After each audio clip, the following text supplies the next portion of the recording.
Hey, Brooke here. There's a specific type of panic that happens when someone casually asks the question, "So, who are your friends?" Because technically, you do know people. You talk to coworkers. You have family. You may even have the same people that like your posts all the time. But friends? That word feels heavier. And in a world that treats friendship like a personality trait, not having friends can feel like a quiet indictment of your character. Like you're defective. But what if that assumption is wrong? What if it's not a personality flaw, but psychological? Let's talk about it. First, we need to separate being alone from being lonely. Psychologists have been making this distinction for decades. Someone can be socially active and deeply lonely, and someone else can have almost no social contact and feel perfectly regulated. Loneliness, research suggests, isn't about numbers.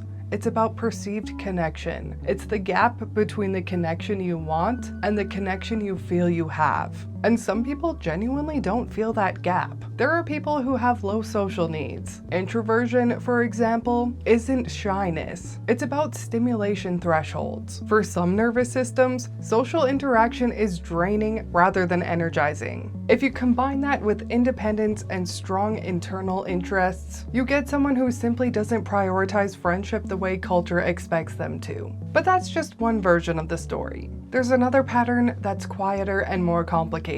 Attachment theory, originally developed by Bowlby, suggests that our early relationships shape how safe we feel connecting to others later. If someone grows up learning that closeness leads to criticism, inconsistency, or emotional unpredictability, they may develop an avoidant attachment style. Avoidant doesn't mean cold. It often just means self-protective. These individuals learn unconsciously that relying on others is risky, so they build confidence, self-sufficiency, independence. They become the "I'm good on my own" person. Then there's social anxiety, and this is where it gets misunderstood. People assume that if you don't have friends, it's because you don't know how to socialize. But many socially anxious people are actually highly socially aware. In fact, that's the problem. They over-monitor, they replay conversations, they notice micro-expressions, they experience what psychologists call the spotlight effect, a cognitive bias where we overestimate how much other people notice and evaluate us. If you believe everyone is scrutinizing you, every interaction feels high stakes. And if every interaction feels high stakes, you start avoiding them. Not because you don't care, but because you care too much. Over time, avoidance reduces anxiety in the short term, which reinforces the behavior. This is classic behavioral conditioning. Relief is rewarding. So the brain learns stay home equals safer. And slowly, the social circle shrinks. But there's another group we don't talk about enough. Adults who simply fell out of sync. Modern life has quietly dismantled a lot of the infrastructure that used to create friendship automatically. School, neighborhoods, long-term workplaces. These used to create repeated exposure.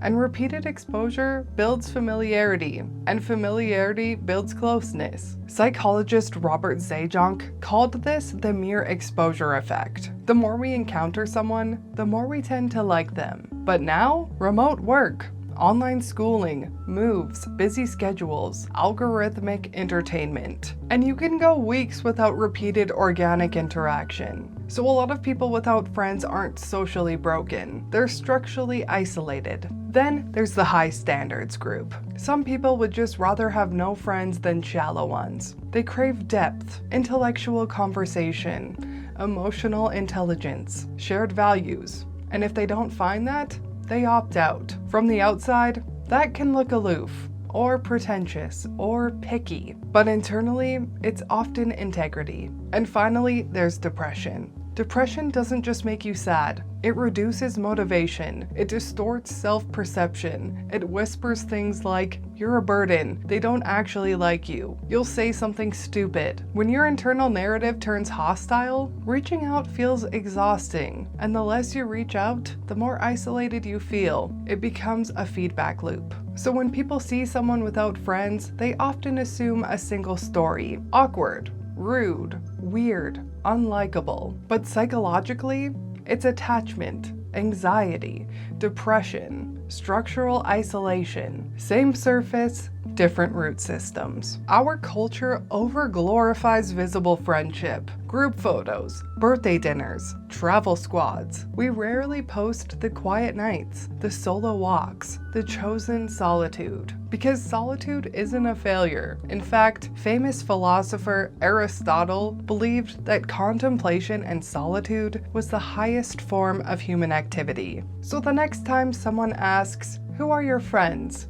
maybe the better question is, what kind of connection do I actually need? Because the psychology of having no friends isn't just one story, it's many, and none of them automatically mean anything's wrong with you. Like what your weird brain just learned, hit subscribe!